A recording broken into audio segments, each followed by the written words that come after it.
Good morning, everyone, and welcome to the Perspective Podcast. I'm your host, William Ikemba, and today we have coming to us from Nairobi, Kenya, international development practitioner Evelyn Sallah. Welcome to the podcast. Hi, William. Thank you for having me. So tell us a little bit about yourself. Well, William, I am an intersectional feminist. I live in Nairobi, Kenya with my 12-year-old son, and we've been here since 2018. I was born in Freetown, Sierra Leone. I'm half Sierra Leonean, half Gambian, and my family spent many, many years in the US, including in New York. I'm a health practitioner. I work on diversity, equity, and inclusion. I'm a gender specialist, and just really happy to share my reflections with you today on the experience of African women and girls in the world today. That's great. That's great. Thank you so much for coming on the podcast. So on to our first question. It's about women in government in Africa. So over the years, African governments have seen few interim and temporary female presidents, and currently only 2 of Africa's 54 presidents are female, one being an interim, I believe. So I wanted to ask you, hypothetically, if you could, look into the future. In the next 25 years, do you think there will be more or less female presidents? Why or why not? And what impact do you think that having more or having less female presidents would have on, like cultural misogyny or like society in general? Well, first, I'd like to say that the African continent is absolutely not a monolith in any way. The continent is made up of 55 countries, and we are so diverse on this continent in terms of our culture, our history, our journeys. And to be honest, women's empowerment on the African continent, I think, is actually way ahead of many places in the world. The fact that we can say that we have 2 women presently that have served as presidents, and historically the continent has had more, obviously with Liberia and other cases that have had women as presidents, Ellen Johnson Sirleaf, who served in Liberia, and now we have women in Tanzania and in Ethiopia. We also have a country, Rwanda, that has more women in the parliament than many countries around the world, if not the highest number of women in government in the parliament. So in my view, I actually believe, especially looking at the outcome of the US election that just passed, and the 3 women that have run for women, starting from Shirley Chisholm, from the great state of New York, to Hillary Clinton, to what's happened now with Kamala Harris, I do believe that the African continent is far ahead, and yet at the same time does struggle with many of the systemic barriers that women face. Patriarchy is a global phenomenon, and we do have many instances of structural discrimination that women and girls face on the African continent. And I don't think the continent is in any way isolated from the rest of the world in terms of patriarchy. So absolutely, yes, I see many women rising to presidency, to government, parliamentary seats. And in fact, we are already leaders on this continent in many sectors, many spaces, and the community level, in our traditional frameworks and hierarchies. Many of us come from matriarchal societies that are still present today, or many of them that have shifted due to the colonial legacy on this continent. So I would resoundingly say, yes, we are a young continent, and women have only further to go and to rise. And so it is very nuanced, right? So would you say in those areas where things like GBV and, sexual violence are more prevalent, would you say that having more women in government, having more female presidents would cause those things to increase or decrease? Well, I think there's always a value add and so much importance to having diversity in leadership of our societies. And in government, absolutely. Our policymakers, but it's not just the policymakers that we need representation from women, but we also need representation in the judicial system. We need representation in leadership, even in the traditional setting, in terms of our community leaders. In our societies on this continent, we are very community-based. And that also means our traditional setup. It also means in terms of the religious institutions, we need women at the forefront, and we need women to have a voice and have an impact. And I think altogether, policy, community, service delivery in the judicial setting, if you have women there, having a seat at the table, that could make an impact on a multi-level community change when you think about social behavior change. But we know social behavior change takes more than that. Many of these misogynistic behaviors, including gender-based violence, whether it's intimate partner violence or sexual violence or emotional or abuse, and it can be very systemic, like in our education practices as well, with how we corporal punishment of children, et cetera. It really comes down to deeply rooted social and cultural norms within the society. And so changing minds and mentalities, it takes more than just having women at the table. In fact, it's very important to have men at the table as well that share a human rights centered approach to governance, as well as in the community level as well. So bringing our men and boys on board, bringing our partners, our extended family. It's a cross-gender effort and partnership that's needed at every level of society in order to shift the needle on gender-based violence or on femicide. And so, yes, absolutely, resoundingly, we should be advocating and pushing for more women in government and other leadership roles in our society, but we know that it takes more than that. I agree, definitely. On to our next question and next part of the segment. So child marriages are a problem that are very prevalent in many parts of Africa, not all parts of Africa, but there are many countries dealing with this crisis, you could say. So I wanted to ask you, what impact do child marriages have on African economies, and how would ending child marriages impact African society as a whole? Yeah, thank you for raising this this harmful traditional practice of child marriage. And we are living in a world where in Africa, in Asia, in the Middle East, in many parts of the world, there is child marriage. Even in the US, there's child marriage. When we think of some of the more fundamental, for instance, FDLS, the Latter-day Saints and the Mormon faith. So child marriage, again, it's a global phenomenon. Yes, we do have very high rates of child marriage on the African continent, in specific societies and communities that believe in child marriage. It is incredibly detrimental for a young girl to have her childhood halted. And because what it means is she's actually forced out of childhood and into adulthood before she's ready. And 9 times out of 10, she doesn't really have a voice in the decision that's being made. It's actually being made in many cases to protect her from harm. So I think when we talk about some of these harmful traditional practices, at times we speak of the communities as villains, as child abusers, as human rights violators. And I believe they also love their children, and their way of protecting their girls is to marry them early, in order to ensure that she has a future. And so really a lot of it is economic reliance. There is traditional belief and practices around fertility and the timing of when she should start producing children. So first and foremost, this has a huge impact in societies that are practicing on a girl's ability to finish her education. And so if she's unable to finish her education, that immediately halts her opportunities for the future, for her own thought, for her own journey, for knowing herself, but then of course her access to economic empowerment. And so once halting the education, we have a direct linkage to her ability to earn income and gain some kind of formal employment that will allow her to do that. And then the most detrimental part of this is the sexual reproductive health and rights, because she will most likely immediately start to be introduced to sexual activity very early in her life, and her maternal child health well-being will be heavily impacted by getting pregnant as a teenager, giving birth, and being at risk of fistula and other horrible sexual reproductive health impacts and diseases. And all of this has an impact on her in terms of her mental well-being, her psychological well-being, her physical well-being. So there are just many aspects of life that really, really is detrimental for young girls, and particularly adolescent girls.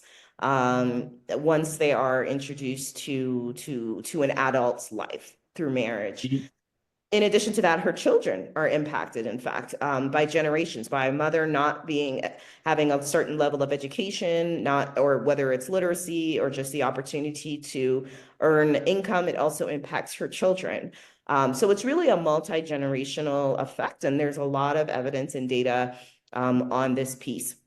And so I think that it's wonderful to see many global initiatives that I've also had an opportunity to work with and be part of. I had the opportunity to volunteer early in my career with an NGO called Tostan in Senegal.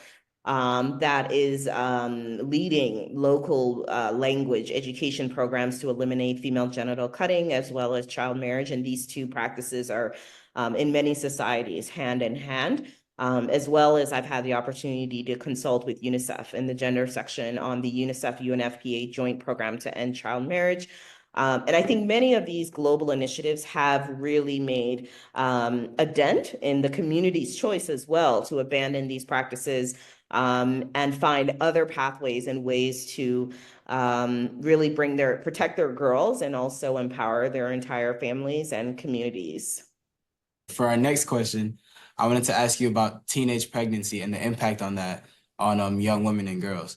And so in many countries in Africa, girls that get pregnant in school are removed from school and they're not allowed to return, they're expelled. However, the guys that got them pregnant are, because for whatever reason, they're allowed to come back to school and continue growing in society. So how does this impact society? How does this affect women's education? Is there a better way to handle this? How would you take this? Well, as I mentioned, I was born in Freetown, Sierra Leone, and Sierra Leone is one of the countries on the continent where we recently actually made progress. In 2020, Sierra Leone permitted girls to finish their education and not pull them out of school, realizing the impact this has on girls. And of course, as you've well stated, the disproportionate impact this has on girls versus boys that are allowed and permitted to progress. And so I'm really happy to hear of governments passing legislation and making policies that are turning back the clock on the stigma, because at the end of the day, it's really the stigma that forces, although the communities in some cases are permitting their girls to marry early in adolescence, and they want them to have this impact. And so I think that at the other end, there are many girls that are vulnerable to intergenerational sex or sex for money that comes with living in poverty and having relationships with men that are much older than they are. And this exposes them to STIs and STDs, as well as teenage pregnancy. And so there's stigma that's related around a girl being pregnant before she's married, and coming from more fundamental conservative societies, this isn't accepted. And so they're punished for the rest of their lives for this, particularly when they're pulled out of school, because then now they're in the same situation as any other girl that is unable to complete her education and forced to continue the cycle of poverty through finding. How would you argue against someone who said that, well, these things are true, but the policy is in place to, say, prevent women from getting pregnant in the first place? How would you argue against that? Yeah, I would want to know what policies are in place in order to prevent girls from getting pregnant. I mean, I think one way is in many societies, even access to family planning products is not something that is widely available. Comprehensive sexual education. It's not necessarily a module that you'll find in every educational setting in every rural community across the world and in Africa.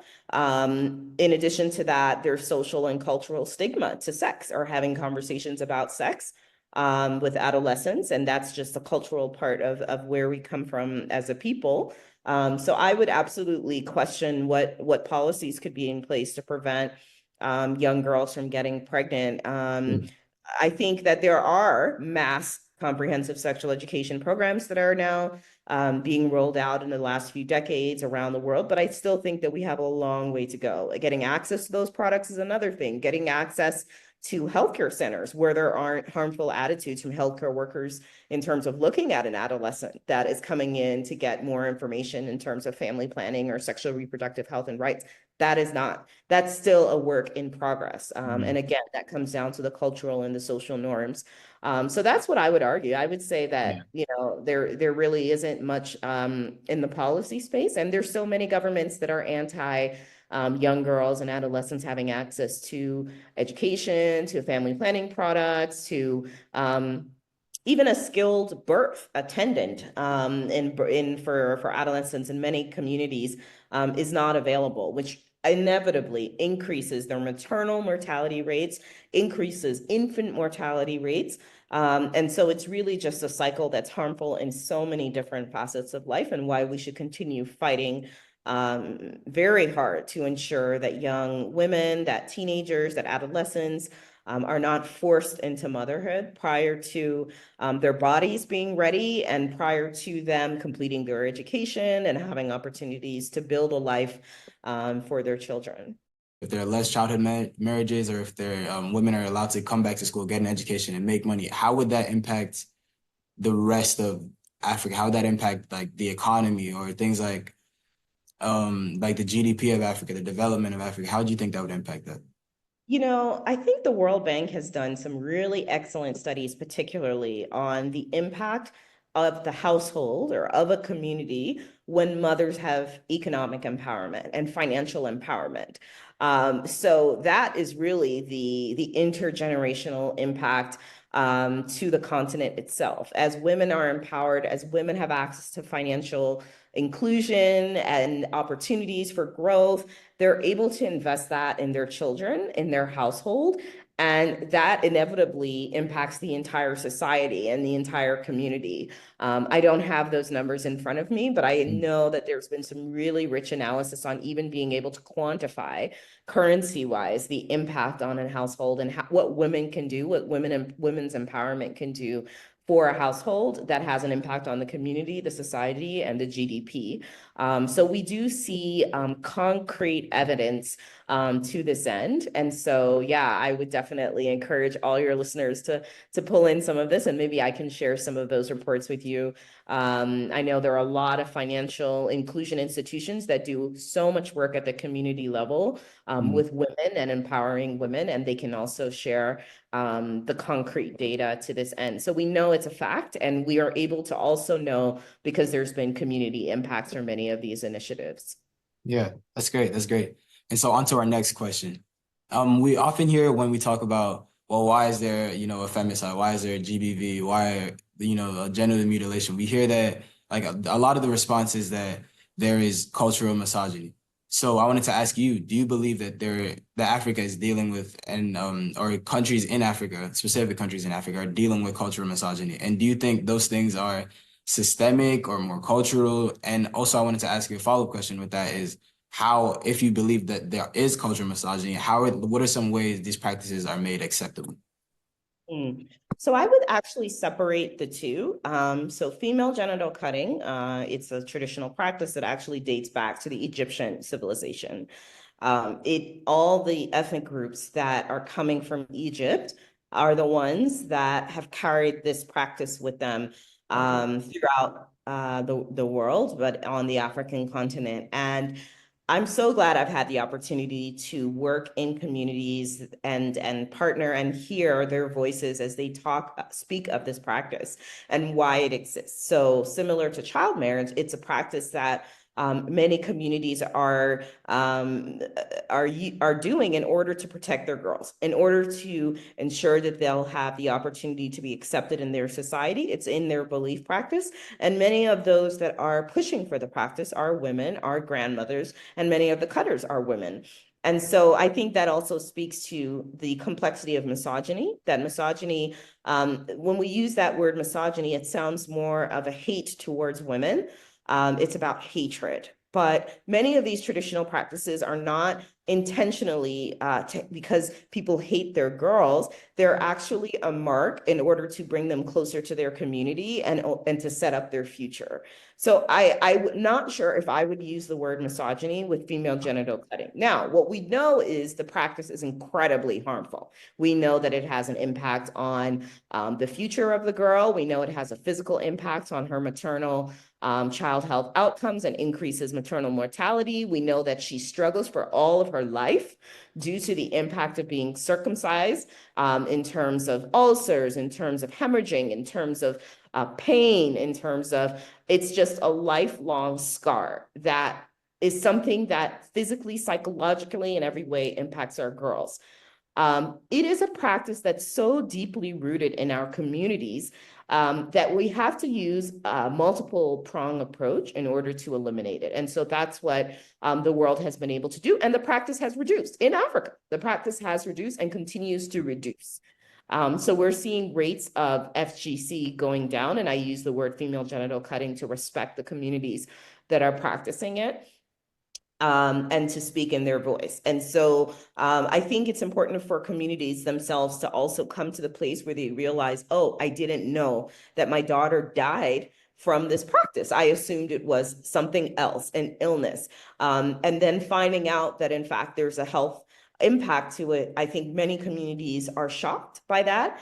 And that has had an impact as well to have them abandon the practice. So social behavior change communication campaigns, all kinds of partners, whether it's in terms of legislation, passing legislation, but really that multi-pronged approach that really has to be rooted at the community level. Now, when we talk about femicide, that's a completely different phenomenon. I would not say this is an African traditional practice. I would say this is an impact of patriarchy, and of women not having a voice, whether it's at the household level, and usually, unfortunately, it's from intimate partner violence. And women that are being murdered by their partners, and in societies, many of whom where domestic violence is rife. And I do believe that this is probably a phenomenon that is rooted in misogyny, that is rooted in patriarchy, that's rooted in the idea of women not having agency, not having liberties. And it is something that at the same time is also deeply rooted psychologically in the communities and by men and women. Because when you look at whether it's a demographic health survey or a mass population study, you will see that both women and men in certain societies believe that women should be beaten, whether it's for burning food or refusing sex or for talking back. It's a deeply ingrained systemic belief that comes from patriarchy and essentially is a system of discrimination that's rooted at the population level. And so working our way back out of what is the role of a woman in society, is this someone that is an adult who should have agency, should have liberty, should make decisions? Resoundingly, we know the answer should be yes, but at the household level, those cultural social norms around patriarchy and that system of discrimination towards women, I believe, is truly what's fueling GBV and femicide, and is also being fueled by frustration and poverty, which continues to increase and magnify frustrations that Black and African men hold. And they're coming from post-colonial societies. We also see the same trend in the Africa diaspora society. So that includes Haiti, that includes African-American societies, of what is happening to Black women at the hands of their partners. And so I think it's more in that sense when we think about systemic racism and the impact that has on a man, on the household. And these are some of the effects that come from those deeply rooted historical realities that we face as Black people and as people of color. Mm. And I often hear the term, like the phrase that those who are like people who are discriminated against, people who are oppressed, end up oppressing others. Is that how you would describe the situation? Absolutely. I think when you look at where in the world those highest GBV rates are, you can see, I mean, obviously Africa is so big, but we know that there's a few countries where those GBV rates are incredibly high, and those femicide rates are incredibly high. So GBV, definitely. So what we think of South Africa, especially when we think of sexual gender-based violence, South Africa is a post-apartheid state that dealt with so much systemic oppression for their entire history, except for the 90s, where Black Africans began to have opportunities for liberty, for their voice. And so this is decades of deeply rooted, I would say, genocide happening all throughout Southern Africa that has an impact, I believe, on the GBV rate. Systemic racism, systemic and structural discrimination and oppression and apartheid. And then you look at post-conflict or within conflict settings, like in the Democratic Republic of Congo. This is a country that has faced decades, when we read literature like King Leopold's Ghost, that comes from the Belgian colonial legacy, spread through multiple countries in the region, and just systemic conflict that has raged for decades, where women and men face GBV and sexual gender-based violence. We look at countries like the Central African Republic, same thing. This is a conflict ridden state. And so just keeping that in light, thinking of Haiti and what Haiti has been through. There's a direct linkage between this context, this history, that really goes beyond a community's, sentiments of what a woman is, but I think is more deeply rooted to the country's colonial past, the country's transatlantic history, slavery history, the story of conflict that's rife, a humanitarian crisis. This is where you see big pieces. Also, economic downturn and the impact that has with high inflation, high taxation, high rates of unemployment. And so when countries like what's happening in East Africa, here in Kenya, Uganda, countries that are really being impacted by economic downturn, I believe that there is a direct link with rates of femicide, and there must be some evidence to prove that as well. Yeah, and so would you say with the economic downturn, do you think that's counterintuitive? Do you think that if in those times of having less money, women were treated better and prioritized equally with men, do you think that would help solve the not having money issue? I'm not sure if we can confound those two together. But I do know that there's a deep-rooted issue, like if you were to do a root cause analysis, and then you have a series of effects. And that being one of the effects, that gender-based violence and femicide is one of the effects of post-colonial, trauma societies. I mean, these are communities that are also traumatized for decades or hundreds of years. And I think that needs to be taken into account as well when we reflect on a restorative justice approach to eliminating these harmful effects that have a disproportionate impact on women and girls. Sounds good. Sounds good. And so for our last malpractice, we're going to talk about widowhood practices. So widowhood practices, for our audience watching, are practices done to women whose husbands have passed away. Some of these examples are shaving the woman's head, forcing the woman to drink the remains of her deceased husband, or mourn her husband's death publicly, maybe other types of physical harm to her.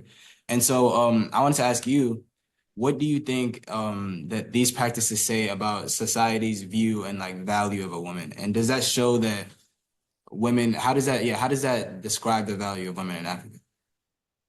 I believe that widows are one of the many marginalized groups on this continent, and they're suffering. It can be immediate when the head of household or their partner is already declining. It's about the relationship that women are seen to have with their extended family and who their identity and their value is. And again, this is part of the patriarchal. These are not practices that are widespread. I don't even believe on the African continent.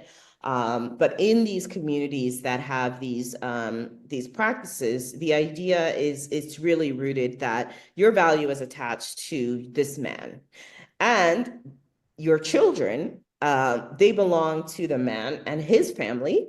Again, in a patriarchal family setting, not a matriarchal, in which we do have many matriarchal societies. And so without him, you are no one.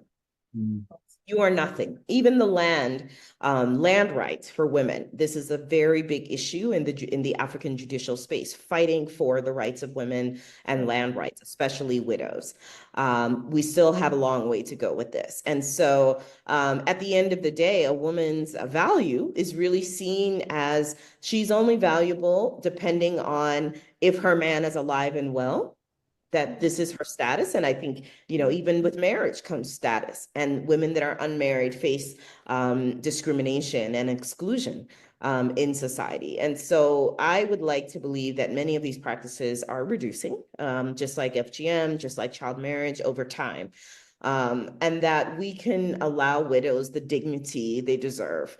That we can be empathetic to widows, that we can understand that they've lost everything, and not make it worse, where everyone in the family comes to the house and starts to just tear it apart and take what they can, and hope that they can exclude this woman, and in some cases, even her children.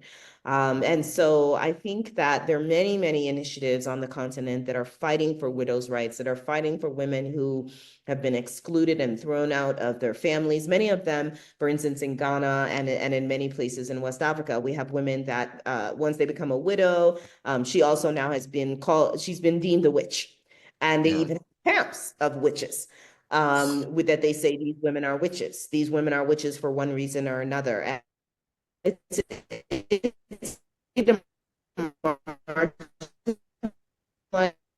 women, to exclude women, to discriminate, that they don't grow, that they don't advance. But at the end of the day, it's really also about the assets and who gets access to those assets. And sometimes the woman herself is an asset. And so there are many practices of taking the widow and giving her to her brother-in-law.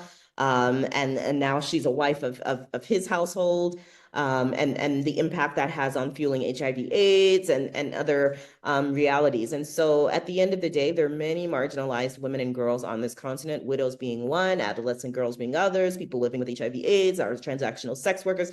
There's so many categories of women and girls that, if they don't have access to education or literacy, and there's a certain quintile in the society, they are truly the most marginalized. And that's why our communities have to come together and provide support and figure out ways to ensure that the cycle of poverty doesn't continue through the marginalized practices of other people. And I'm sure that first and foremost, I do want to recognize the local and community-based organizations that are working hard on these issues every single day.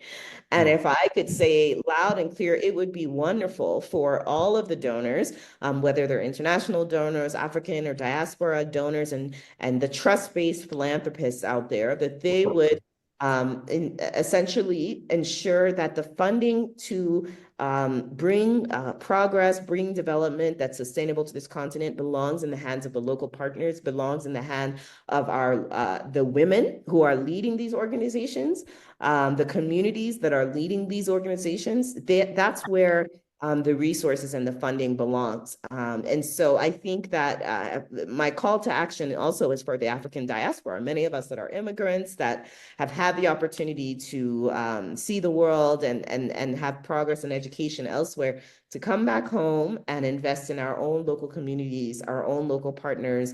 And even if we're not home, to be at the forefront of funding. And I just want to call out a women-led trust-based philanthropist, Women Strong. I had the opportunity to consult with them many years ago, and I love their model because it's trust-based. It's focused on empowering local women organizations to fight against GBV, to fight against femicide, to ensure comprehensive sexual education. And it was just so inspiring to see these donors or these philanthropists put all their trust in the local partners to lead the way. And I think that's truly the way for the future. Thank you. Those answers were great. I wanted to ask you, so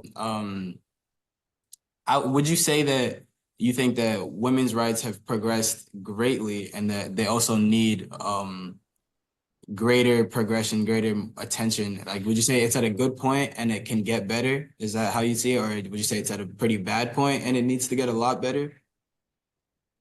I would say that it's very class driven. It's very community driven. It's very, where are you in terms of your economic well-being? And that opens doors. That gives you access everywhere on this continent.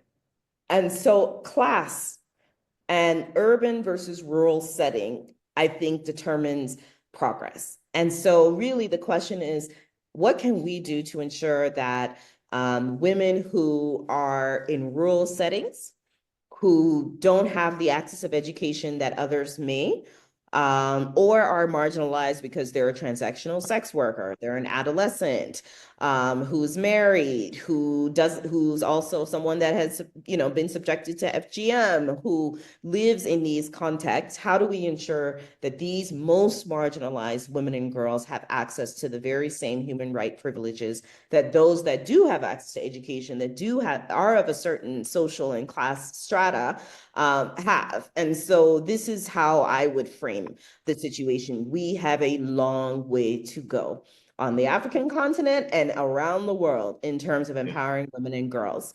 We have a long way to go to unpack and ensure that patriarchy no longer exists. But we have much work to do as mothers and fathers in the way that we raise our boys and girls so that their psychological framework is not rooted in patriarchy and, in the worst case scenario, misogyny.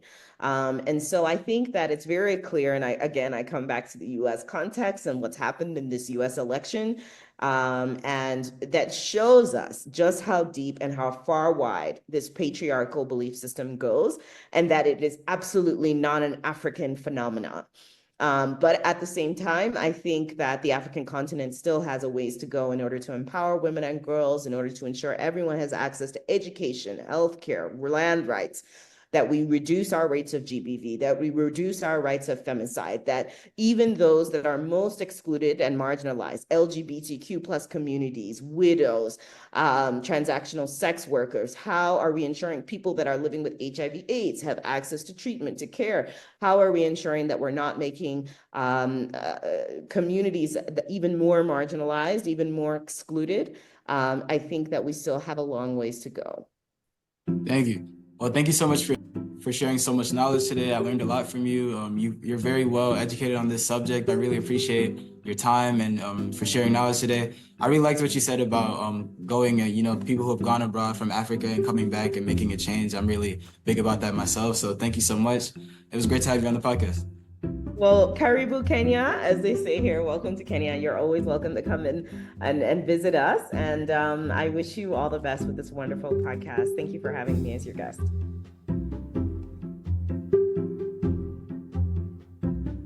African countries and many African societies, communities, and families. But I don't think it's the whole story. I think that there's been a lot of progress on this continent in terms of girls and particularly empowering our women and girls, whether it's through empowerment through education. And every year we're able to mark progress in terms of girls' opportunities to complete primary, secondary, and tertiary education, as well as look at how women are having opportunities to be financially empowered. There are many indicators that really measure the success and the liberties, the human rights growth that is happening with women and girls across the continent. However, every context, every country is not the same.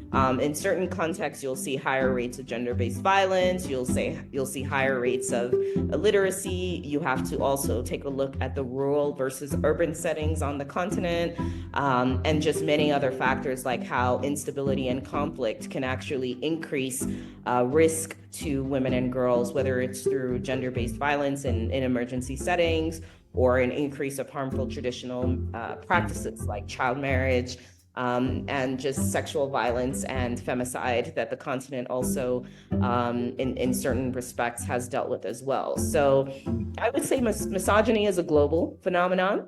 Yeah. And see it show up in many ways on the African continent and in other ways elsewhere in the world. But yes, there are many misogynistic laws, practices, and just norms, cultural and traditional and social norms on this continent, which are misogynistic, some of them that have always been that way, and others that are as a result of the colonial legacy.